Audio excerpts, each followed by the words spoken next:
हमारी पृथ्वी जिस पर हम रहते हैं वो इस अनंत और विशाल ब्रह्मांड में एक रेत के कण से भी छोटी है। बिलीव नहीं होता तो इस वीडियो को देखिए।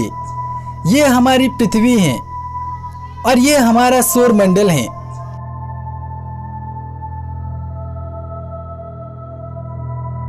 और ये हमारे सौर मंडल के जैसे न जाने कितने और दूसरे सौर मंडल हैं।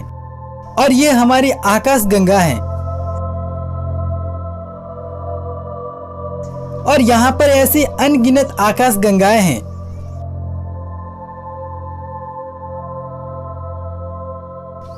और इन अनंत और अनगिनत आकाश गंगाओं से मिलकर यूनिवर्स यानी कि हमारा ब्रह्मांड बनता है। और ये हमारा ब्रह्मांड यानी कि यूनिवर्स है। अब यहाँ से आप सोच के देखिए, क्या हमारा यहाँ पर कोई अस्तित्व है? हम कहाँ थे और यह कौन सी जगह है? यहाँ से अगर कोई हमारी पृथ्वी को माइक्रोस्कोप लगाकर जूम करके भी देखता है तब भी हमारी पृथ्वी उसे नजर नहीं आएगी। जब यहाँ से हमारी पृथ्वी माइक्रोस्कोप से जूम करने पर भी नजर नहीं आती तो हम तो पृथ्वी पर रहने वाले साधारण इंसान हैं। यानी आप सोच सकते हैं कि हमारे इस ब्रह्मांड के सामने क्या औकात है। लेकिन दोस्तों, ब्रह्मांड का फैलाव यहाँ पर ही खत्म नहीं होता। ब्रह्मांड इससे भी कई ज्यादा विशाल और अनंत है। अब जो आप स्क्रीन पर देख रहे हैं वो ऐसे ही अनगिनत ब्रह्मांड हैं। और इन अनंत और अनगिनत ब्रह्मांड में न जाने कितनी पृथ्वियां होगी, न जाने कितने सूर्य होंगे, न जाने कितने तारे होंगे। और इन अनंत और अनगिनत ब्रह्मांड से मिलकर जो बनता है वो मल्टीवर्स कहलाता है। अब जो आप स्क्रीन पर देख रहे हैं वो मल्टीवर्स है। इसमें न जाने कितने ब्रह्मांड है और उन ब्रह्मांडों में न जाने कितनी पृथ्वियां हैं, न जाने कितने सूर्य हैं, न जाने कितने तारे हैं। लेकिन यहाँ पर भी स्पेस का फैलाव नहीं रुकता। स्पेस इससे भी ज्यादा हो सकता है। मल्टीवर्स से ऊपर भी सुपरवर्स हो सकता है जिसमें अनगिनत मल्टीवर्स हो सकते हैं। और इस प्रकार स्पेस कितना बड़ा हो सकता है, स्पेस का फैलाव कितना हो सकता है, हमारी इतनी औकात नहीं है कि हम इसे पूरी तरह से जान सके। क्योंकि हमने जितना जाना है हो सकता है स्पेस या ब्रह्मांड इससे भी ज्यादा हो। लेकिन अब समय आ चुका है कि वापस हम अपने ब्रह्मांड में लौटे। अब यह हमारा ब्रह्मांड है।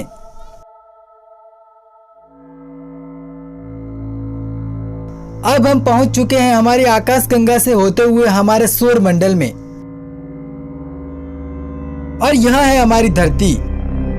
अब हम यहाँ पर आ चुके हैं हमारी पृथ्वी पर, जहाँ पर आप हमारे वीडियो देख रहे हैं। अब दोस्तों, यहाँ पर आप सोच रहे होंगे कि मैंने वीडियो की थंबनेल और टाइटल में एक नई पृथ्वी की खोज होने की बात कही थी और यहाँ पर मैं आपको कुछ और बता रहा हूँ। तो दोस्तों, मैंने आपको ब्रह्मांड के फैलाव के बारे में इसलिए बताया ताकि उन लोगों को भी इस बात के बारे में पता चल सके जो ब्रह्मांड के बारे में नहीं जानते हैं और उन्हें ऐसा लगता है कि धरती से परे कहीं और जीवन नहीं हो सकता है। लेकिन वास्तव में ब्रह्मांड कितना बड़ा है, ब्रह्मांड का फैलाव क्या है, ये मैंने और आपने बहुत ही अच्छी तरह से जान लिया। और इससे आपको यह भी पता चल गया होगा कि अगर हमारा ब्रह्मांड इतना विशाल है तो हमारे इस विशाल ब्रह्मांड में पृथ्वी ही एक ऐसा ग्रह नहीं हो सकता है जहाँ पर जीवन हो। पृथ्वी की तरह ही हमारे ब्रह्मांड में और भी बहुत सारे ऐसे ग्रह होंगे जिन पर बिल्कुल हमारी पृथ्वी की तरह ही जीवन मौजूद होगा।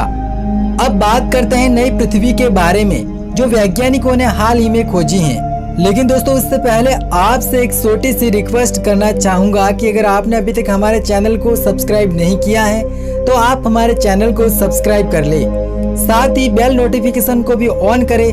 वीडियो को लाइक और दोस्तों के साथ शेयर करके वीडियो के नीचे एक प्यारी सी और अच्छी सी कमेंट करके ये जरूर बताएं कि आपको हमारे वीडियो कैसे लगते हैं। दोस्तों, हमारी पृथ्वी से परे हमारे इस अनंत ब्रह्मांड में हमारे सौर मंडल से 4.3 लाइट ईयर की दूरी पर प्रॉक्सिमा सेंटूरी तारे के इर्द गिर्द एक ऐसा ग्रह चक्कर लगा रहा है जो बिल्कुल पृथ्वी की तरह ही है। वैज्ञानिकों ने हाल ही में इसके होने की पूर्ण रूप से पुष्टि की है। हालांकि वैज्ञानिकों ने 2016 में इसके होने का दावा किया था और तब इसका नाम प्रॉक्सिमा बी रखा गया था। लेकिन अब पूर्ण रूप से वैज्ञानिकों ने इस बात को साबित कर दिया है कि धरती से करीब 4.2 लाइट ईयर की दूरी पर पृथ्वी के जैसा ही प्रॉक्सिमा बी नाम का ग्रह प्रॉक्सिमा सेंटूरी का चक्कर लगा रहा है। दोस्तों प्रोक्सिमा बी नाम के इस ग्रह की खास बात यह है कि यह ग्रह अपने सूर्य के हैबिटेबल जोन में आता है। अगर आप हैबिटेबल जोन के बारे में नहीं जानते तो आपको बता दूं कि हैबिटेबल जोन के अंदर वे ग्रह आते हैं जो अपने सूर्य से इस कदर दूरी बनाए हुए होते हैं कि उनका वातावरण जीवन के लायक हो पाता है। यानी हैबिटेबल जोन के अंदर आने वाले ग्रहों पर सूर्य का प्रकाश संतुलित स्थिति में पहुंचता है, जिससे उस ग्रह पर न तो ज्यादा गर्मी होती है और न ही ज्यादा सर्दी होती है।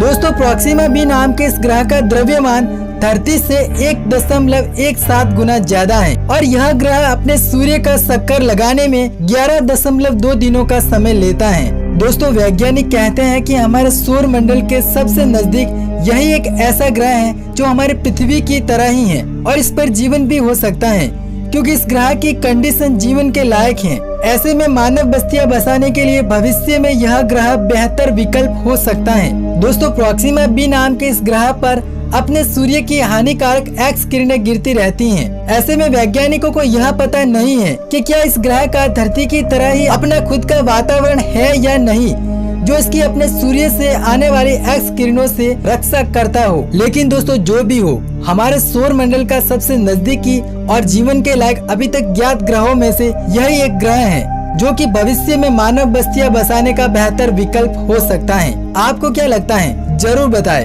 मिलते हैं अगले वीडियो में। धन्यवाद।